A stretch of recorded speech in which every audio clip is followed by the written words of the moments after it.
The last video, we basically showed how to connect the HyperV with the Polyscope over here to Virtual Component 5.0.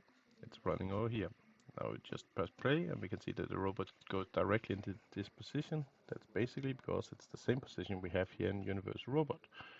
We can quite easily move the robot around, twist it around in all other positions, and it will follow whatever it's doing. Which also means that if I'm doing some simple programming of the robot, it could be giving it this position and giving it again a small twist up and down, then I will get very quickly the exact same situation as if I was standing in front of the robot giving it real positions. It will run here and the position will also be running over here. That's the like standing with the teach pen. But Visual Component could do a trick extra.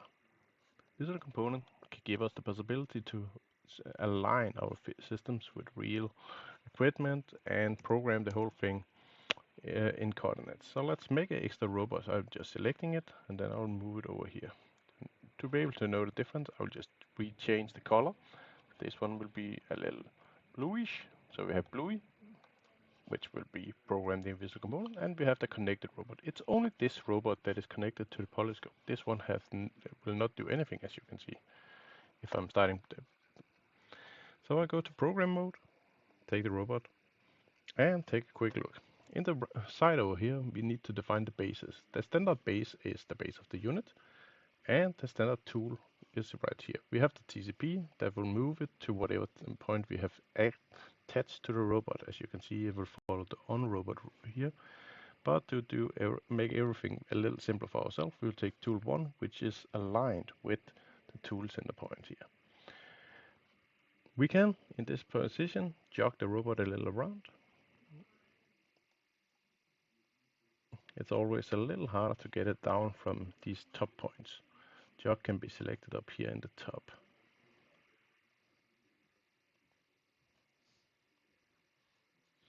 We're getting there. Let's move it a little around, whoop, like so. And then the jog will of course be from the tool position. Over here we have a programming side. I'm making a loop first, and then I will just take the robot, take a look at where we are. The robot in the space. I can align this with all the aligning equipment. You can see that on our Visual Component, but right now I'm just giving it the first position. It's a P2P, point to point, J movement, position 1, tool 1, base 1, and the speed. Now let's test it a little around. We will move it over here, give it another position, position 2, and then we'll just twist it around X, move it a little on Y, and that will be it. Now we have some positions. Quickly programmed in the space, and the robot will run through these. Quite simple, as you can see.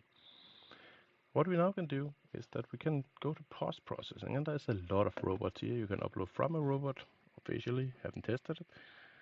We'll do that later, and there's a universal robot. We can then download a file. I'm just calling it 1, like you can see the file already here. Replace it, and then it will say, yes, it's ready.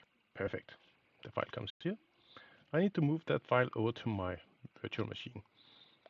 I'm using HyperV, so there's a lot of possibility, but they're on the same network, so I'm using the system called local send.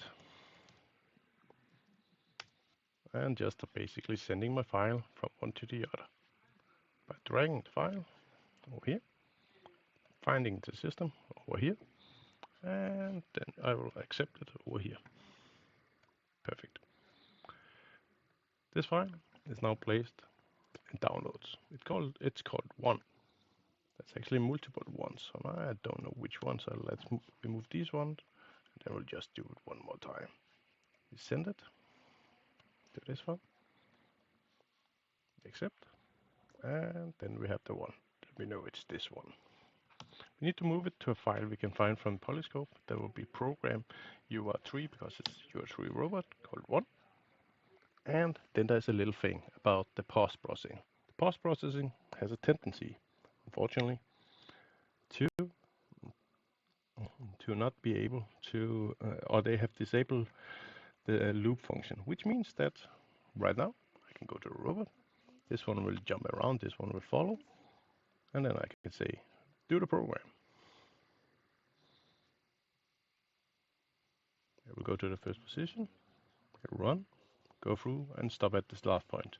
That's because for some reason your visual component have disabled the possibility to run multiple, or they have disabled the loop so it only runs once.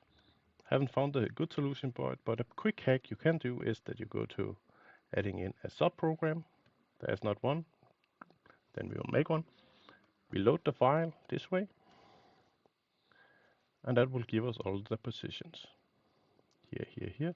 So you can see the feature is called base 1. That's not default. Normally it will be base. I mean, you can change that if you want, or you can basically just go to installation in your default installation, and then you could go down into features. Then you can make a feature, quite simple, like I'm doing here. Plane, and just say edit, give it a name called base 1, and then it will just take the program quickly. Now we have the program running over here, then we should be able to loop it because we're calling it as a subprogram. Then the robots are just aligning. That's all for now. Have fun.